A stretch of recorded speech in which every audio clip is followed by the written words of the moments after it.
Hi, I'm Keith McCullough. Welcome back to Real Conversations, where today I get to speak with Steve Roach. Many of you know Steve Roach used to be the chief economist at Morgan Stanley. He moved on to be the head of Morgan Stanley Asia and has since moved on to become an author of a book called Unbalanced and is also teaching at Yale University on everything from China to Japan to Federal Reserve policy. Steve, thanks for doing this. I appreciate it. Great to be with you, Keith. That's so many different things that we can talk about. I've followed you my entire career. You've gone from really, well, you started at the Fed, then you're Morgan Stanley for 30 years. Now you're at my alma mater. So you have a lot of topics, like we could go literally anywhere here. But what I wanted to let's give it a shot. Exactly. What I wanted to do first was get into the real, the real thing that I feel like you've differentiated yourself with post Morgan Stanley, which is of course all of your China work. You just wrote a book called Unbalanced, and I wanted to give you the opening volley on that. Like, why'd you write the book, and what's kind of the point that you're making? Well, Keith, I spent 30 years at Morgan Stanley, and sort of the two-sentence summary of it, half of it was focused on the U.S., half of it was focused on Asia, especially China. And so when I started teaching, I said my advantage is putting them together rather than trying to go back to the U.S. or just being the China guy. So Unbalanced is about the relationship between the two economies, what has brought these two economies together, and what some of the macro tensions are that threaten to push them apart, and what's it mean for the broader global economy. Now, when you look at you have the view, obviously the book is based on the relationships, but you've also written explicitly and often about the Chinese path versus the Chinese destination. Yeah. How do you, what do you think is a more interesting thing to talk about right now? Where China is going on their own, or if it's just completely interconnected with where it's Look, I think it's both. I mean, the destination is a model that's driven more by the Chinese consumer rather than China's role as a producer. And they've articulated, and I think put in place a number of policies, they call them reforms, that are very focused on this transformation. Mm-hmm. The Chinese, though, they want to celebrate that they've already arrived at this new normal. I was at a conference there 10 days ago, a big conference right after the National People's Congress, celebrating the economy's transition to the new normal. And I took issue with that. I said, look, keep the champagne on ice. It's going to take you at least a decade to get to that destination, and to celebrate the fact that you may already be there is a recipe for complacency. It tells you to relax. You've got a lot of heavy lifting to do in terms of switching the economy from the producer to the consumer model. Now, do you think, I mean, and that's why you said that they're confusing the path, or at least the marketing of the path versus the long term. Do they care what Steve Roach thinks on that front? Well, I get invited back to the conference, but I have spent a lot of time there since the Asian crisis in the late 1990s, and rightly or wrongly, my views have gotten a fair amount of traction in official circles from the top of the government, especially a couple of premiers ago, Zhu Rongji, but also his successor, Wen Jiabao. I spent a lot of time with them, and so my views probably carry more weight in China because I'm the outsider looking in than if I was Chinese and the insider raising some constructive criticism. So I think they care, and we'll see. Yeah, I mean, it's you're also the critic. I mean, it's kind of interesting to see. At least the first part of my career, in the 90s specifically, you were very critical, and still are today, of Fed policy, for example, U.S. economic growth expectations. Here you are being actually the optimist from a longer-term perspective, it feels like, and correct me if I'm wrong on that, whereas you might have guys like Jim Chanos out there that are like, this is going to end immediately, it's just not going to go the way that Steve Roach thinks. Well, Jim and I have sort of wandered around debating each other for the last 5 years. Have you actually debated each other? Oh, yeah. Yeah, okay. No, we've debated each other, at dinners, on TV. At Yale, probably? At Yale, we've debated each other. And, we're sort of like two ships crossing in the night. I mean, Jim says the same thing. He's worried about, excess investment and property bubbles. and credit-induced growth. And there are legitimate concerns. It would be nice every once in a while if Jim made an effort to go to China. He's still never been there. But that hasn't stopped. As he said, I didn't have to go to Houston to discover Enron, so I ain't going to China either. Yeah. But the view, Keith, right now is very negative on China. The economy's obviously slowed, and you mean the consensus view? I think it is. I'd agree with that. I mean, we meet with institutional accounts all the time, and it's just predominantly negative. How this is it's very negative. Yeah. And in all the years I focused on China, these are cycles. The negativism on China. There's always a group that doubts China, and they come into favor and they go out of favor. And right now, the crescendo of doom on China is about as loud as I've heard it, and I think it's vastly overblown. You have to really dig into the concepts, the strategy, and the numbers to understand more carefully what's going on. And I think the negative consensus on China right now is the classic view of the West looking at China through the same lens that it looks through itself. Yeah. And does not really appreciate the unique challenges that China faces. It's a self-fulfilling prophecy because, of course, credit and the housing call on China, the real estate collapse, if you want to call it that, is largely played out, but it hasn't played out into some kind of like 1 to 2% Chinese GDP growth rate. China, even with its fixed population of 1.3, now edging up to 1.4 billion people, still has phenomenal growth in the demand for shelter because of rural-urban migration that's running roughly 20 million people a year. 20 million, the urban population is still expanding 20 million a year with a fixed population. And China's not like India, where they just let people move into the the cities and then they deal with shelter or jobs later. They provide shelter in anticipation of that migration. So there's a lot of construction.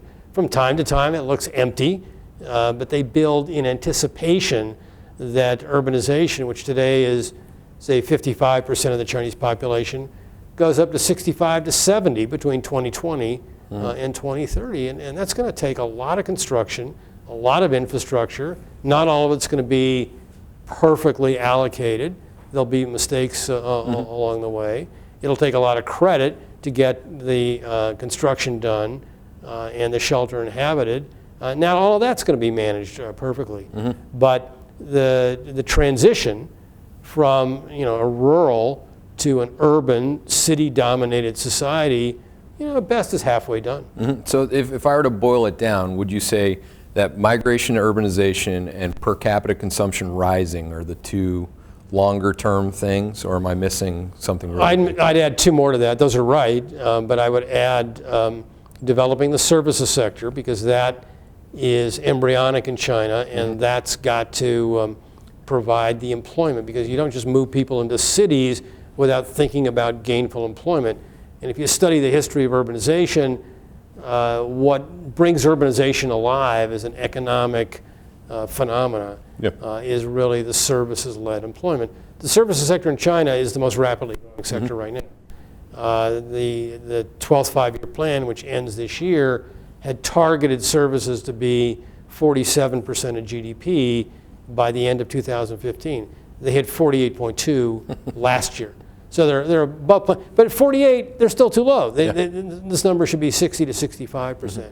And then the fourth piece to your list, I would add, is the safety net, because you can generate labor income, which is what you got to do to boost consumer purchasing power, through job creation and through in services and through urbanization, because the wages are higher. But people won't spend it. They'll save it out of fear if they don't have the security of having their retirement at least partially funded by the government. And the same is true of healthcare. And the government's focused on that, but that's one area that I think the progress has been disappointing. But it's still a big part of GDP. I mean, it's amazing when you take these kind of big four buckets. It's hard to get, I guess your point is, it's hard to whack Chinese GDP growth below like 5 to 6%. Is that right? Yeah, and the point that I've made repeatedly is that in a services-led economy, they don't need as much job creation as they do in a capital-intensive manufacturing-based economy. Services in China right now require about 30% more workers per unit of output than do manufacturing and construction combined. So what's that mean? It means that what used to require 10% GDP growth to absorb the surplus labor to keep the system stable from a social and economic point of view, in a services-led economy, you can do it with 7. So, back up when the mix of the GDP is shifting into labor-intensive services, that tells you that 7% growth is fine for China. And yet, the Western consensus goes, oh my God, China's slowing from 10 to 7, the sky is falling. But 7% is driven increasingly by labor-intensive services, so it's actually okay. It's a better mix, yeah. They don't want it to go below 7. And so the policies that are being deployed right now, some of the relaxations on mortgages for second homes, some of the monetary easing, the deposit insurance, those are all aimed at putting a floor in around 7%. I mean, when you say that, it's almost like the central planner wants 7. They know how to get to 7. They're getting to 7. It's not going to be some kind of 1 to 2 type number. Do you have any issue with that? They could actually just make up the number and it will always be 6 to 7 anyway? Well, they can't make it up, because if they make it up and they've got unemployment, then there's a disconnect in the streets, and they're accountable to that. So the idea that they just create numbers even though their system is falling apart doesn't connect to me. They do have one party. They still do have a lot of state control over the economy and the credit allocation process. But ultimately, they are accountable to being able to drive the system in a way that maintains social stability by absorbing surplus labor. And on that basis, they're no different than us. We've got central banks and fiscal authorities that are very acutely sensitive to developments in the labor market. Yeah, now flipping a switch to, and this is not an easy switch to flip, but I want to cover this, to the Fed on that point. I mean, you've recently... the PBOA, right? The People's Bank of America? Yeah, exactly. This has gone, I don't think everyone knows this about you, but I think it's a very important part of the early part of your career. Like 1972 to 79, you actually were at the Fed. I love the Fed. The Fed formed me, it shaped me, but it also taught me, what happens when central bankers really get politicized. I worked for a Fed chairman who was the leading expert on the American business cycle, Arthur Burns. But he was a political animal, and he was very much of the view that the Fed was limited in what it could do to go after what at the time was just the buildup of a horrific inflation problem.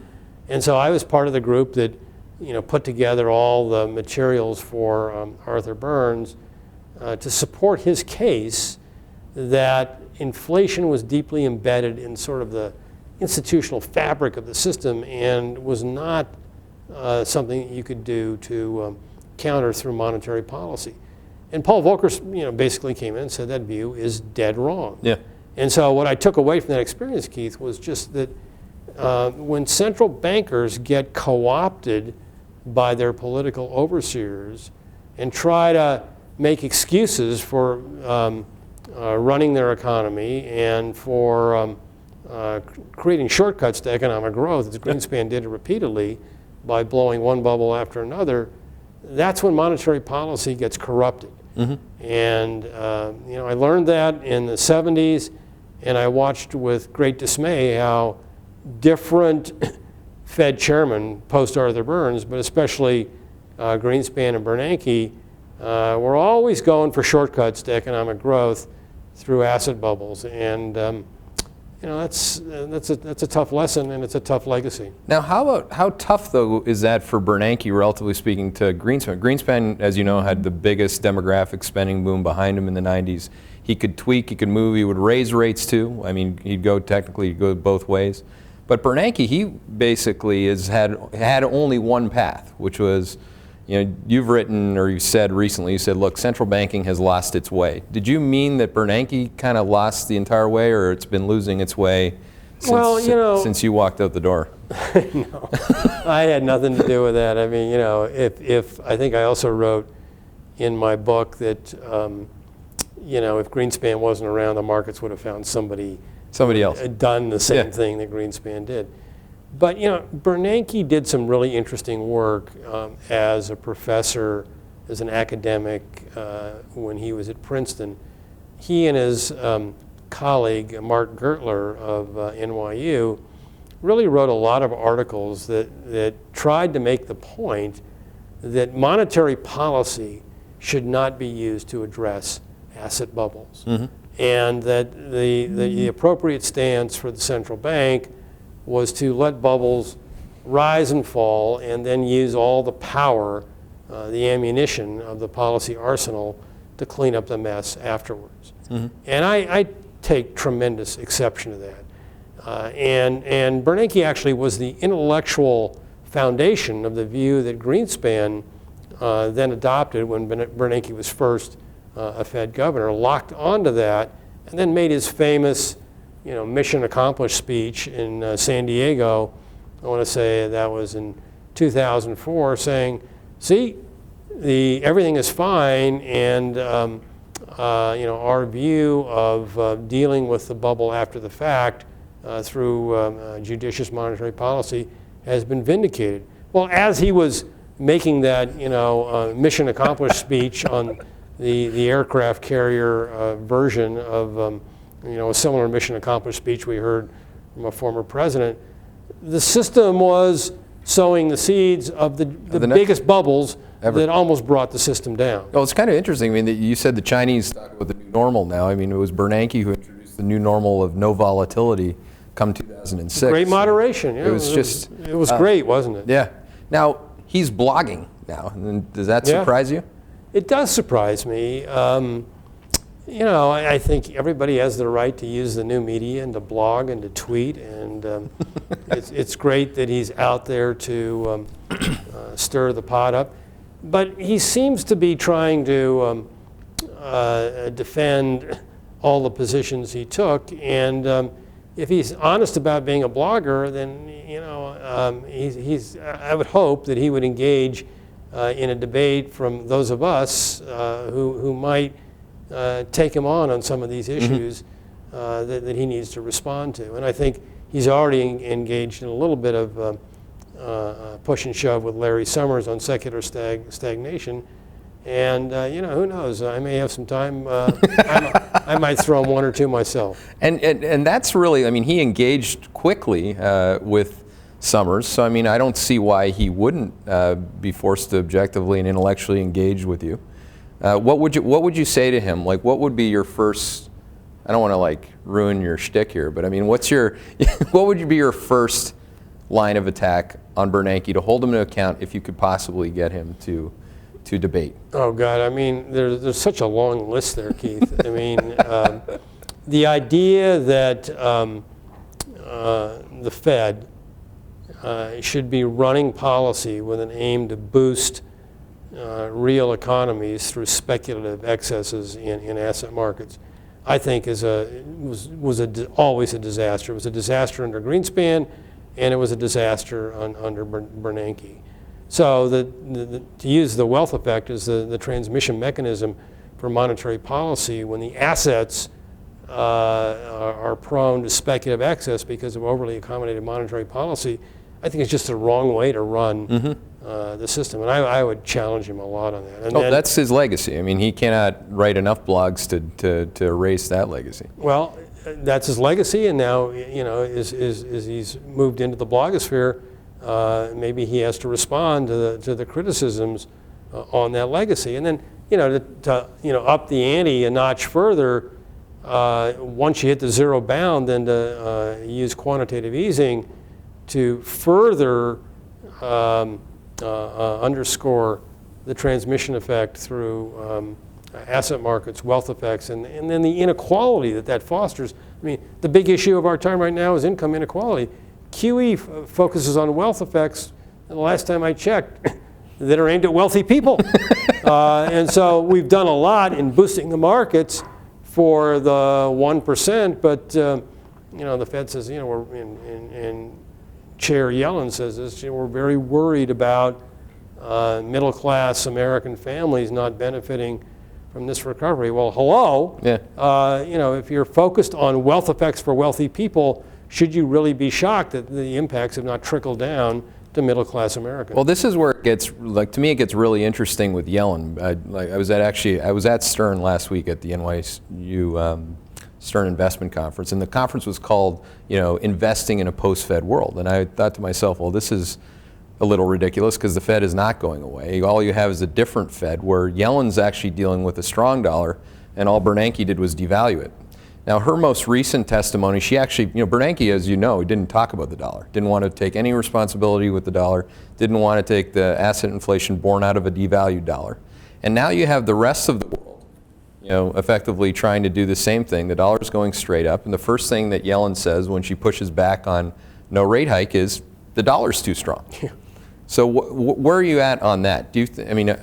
Obviously, I know that you understand the history. The 1980s and 1990s, we've had very strong dollar periods, high real consumption growth rates. It is a country that people remember. Yeah, I think the gyrations in the currency markets are an unfortunate outgrowth of central banks that are all basically now at the zero bound. So when you're at the zero bound, the classic transmission mechanism for monetary policy through real interest rates has been neutered. Mm-hmm. And so central banks still want to provide impetus to their economy, and Bernanke made the intellectual point in his academic work and then as a Fed governor in some the speeches he gave in 2001, I believe, where the zero bound is not a constraint. You can operate on the quantity side of the credit cycle through now what is known as quantitative easing. But that doesn't change the fact that the traditional transmission mechanism is clogged. Mm-hmm. And so then it goes into the relative prices between economies or other currencies. And so one after another, whether it's the Fed, the Bank of Japan, or now the ECB, has opted to move the transmission mechanism from real interest rates to the currency. And that can provide some impetus, but at great risk because of what it entails for the stability or lack thereof of asset markets and the leverage cycle that's related to it. So when you're in this new world, I guess this brave new world where she's not really taking into account or taking responsibility this devalued dollar that she had, and now the Europeans and Japanese, well, the Japanese are doing what they've been doing, but the Europeans are whole hog devaluation, negative yielding bonds. You get a strong dollar out of that. You also get negative corporate earnings growth. You get a lot of deflation in Texas. And export headwinds. So how do you think she's going to deal with that? That is a huge political football when it's. Well, the good news is that the U.S. export sector, which goes back to her mandate to guide use the real economy as the tool to achieve her dual mandate. The U.S. export sector it's grown, mm-hmm. And it's at a record share of GDP, but it's still relatively small. So she's still got a lot of other sources of economic growth in the U.S. To rely on. But look, at the margin, the stronger the dollar, the less the inclination of the Fed to be aggressive on normalization, and the greater the risk they take that they get us back into the same mess.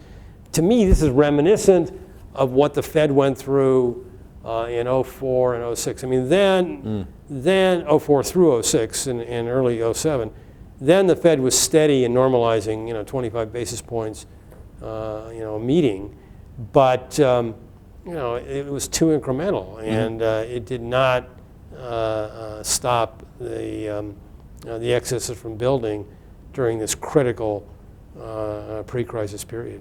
Now, what do you think the lesson? Actually, I think it's a course you teach at Yale that's called the Lessons of Japan. Teaching it right now? Yeah. Okay. So, what is the lesson relative to what the Europeans and the U.S. are currently going through? I think the lessons are, first and foremost, don't use policy to create a shortcut to economic growth. That ultimately your growth path is a reflection of things you can change, like productivity, and things you can't change easily, like demography. And as painful as it is for societies to accept the reality of, say, slowing labor force or demography, and as tough as it is to really put in place structural changes that might boost longer-term productivity, ultimately, if the die is cast on, say, a long-term growth rate of, say, 2.5%, in the U.S., if you're using your asset markets to boost it, say, a point and a half faster than that over a long period of time, you're going to pay a price for that. Yeah. And that's what happened to Japan. And Japan is still paying the price for that because they haven't really faced up to their productivity imperatives. And productivity is, again, under pressure in the U.S. And if we're trying to squeeze more juice out of the lemon through asset-focused monetary policy, we paid a price for that in 2008 and 2009, and in a weak post-crisis recovery, we'll pay a price for that again. Yeah, if the view is that once you get to the zero bound, you've squeezed everything out of the lemon from an asset price inflation perspective, is all that remains a big cyclical deflation? Hope not. Again, the best way to get out of the liquidity trap, the best way to avoid deflation is to really, I think, have a judicious and patient policy that's aimed at building a sustainable base on the demand side. And that's a global challenge. It's a challenge for China, which we were talking about earlier. China's been the producer for 30 years, and now it's got to be more the consumer.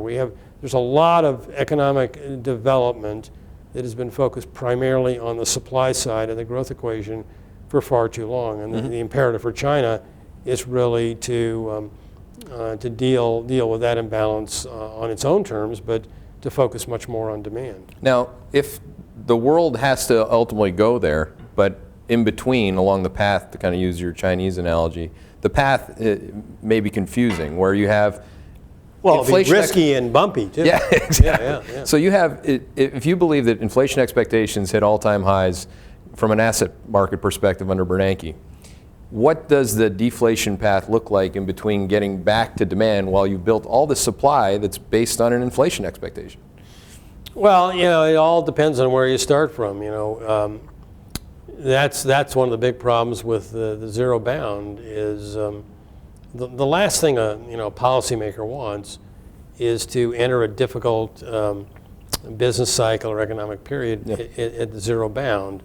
And the same is true of economic activity and asset markets. You always want to leave yourself a cushion, so when the cycle goes against you, you've got the ammo, you've got the reserve in your economy, or even the valuations in your markets to be able to withstand the blow. So we have a really thin margin right now. Inflation is pretty close to the zero bound on global CPIs, and so an unexpected disruption at this point could certainly give you some temporary, transitory global deflation. And one of the lessons for Japan is, once you get that CPI below zero, and if it stays there for reasons you don't fully understand longer than you think, it's hard to break the deflationary expectations. And that's what Abenomics is all about right now, breaking the back of this deeply entrenched deflationary expectation.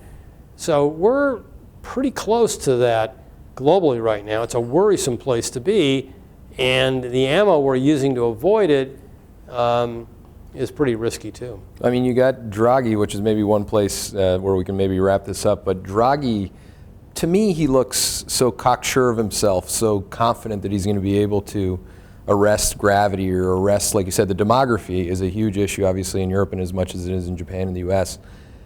How do you think that plays out? Well, Draghi has been very effective in underscoring the messaging of monetary policy. But ultimately, rhetoric gets to market. And I think I give him a lot of credit for being very forceful in communicating and in the message.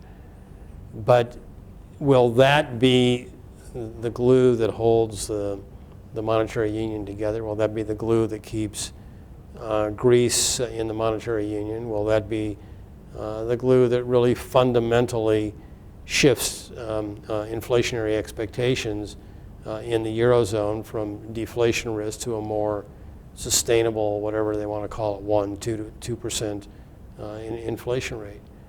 And he does underscore, and he has publicly, that there are limits to what he can do. And all central bankers have done that. The criticism I have with the Bernanke-Greenspan approach, though, is that they've tried to demonstrate and emphasize that there are really no limits to what they can do. Right. They trust us. We may run out of basis points, but we can do a lot of other things very creatively through asset and debt markets to, again, short circuit any difficulties we encounter down the road. And that's where the debate in the blogosphere will probably take Mr. Bernanke if he wants to keep blogging. Now, the debate that's in your head, like Steve Roach's head now, you used to be 30 years, like you said, on the road with Morgan Stanley. Now you drive to New Haven, you go home, you see your wife. You're in the car, I assume, a lot. You're thinking about this? I am. How do you really think all this ends? That's a great question, Keith. I think it hopefully it ends with a concept that I actually embraced years ago, probably maybe the first one on Wall Street to do it, writing about global rebalancing, where the idea that we can run an unbalanced global economy in perpetuity, with developing economies, just making cheap goods that developed economies could consume, and they needed to do that because their real incomes were under pressure, that we come to grips with the fact that that just doesn't work as a long-term solution. They're not content to stay producers forever. They want to enjoy some of the benefits of middle-class consumption, and that we're deluding ourselves to think that we can continue to consume beyond our means, as our current account deficit chronically indicates, and be supported by the surplus savers in the developing world who are content to be producers. There's a middle ground here, and we need to rebalance. We need to tone down our overly indulgent consumer society, and they need to rebalance and begin to move away from these models that are focused on prosperity through production and export. So my hope, and maybe this is just naive, is that we move away from our excesses, the developing world moves away from its excesses, and we do find a more sustainable recipe for global growth, and we put in place a global architecture that is able to foster policies that support that. That's a great answer, because you really, first of all, it's a very progressive answer, and it's not like the answer I think everyone would think of Steve Roach giving you, the answer that actually, and I think what you're saying is that at the end of the central planning experiment, when it proves to be impotent, that you actually, the balance of it all brings it together. You can't keep things unbalanced forever. Well, in an increasingly integrated global economy with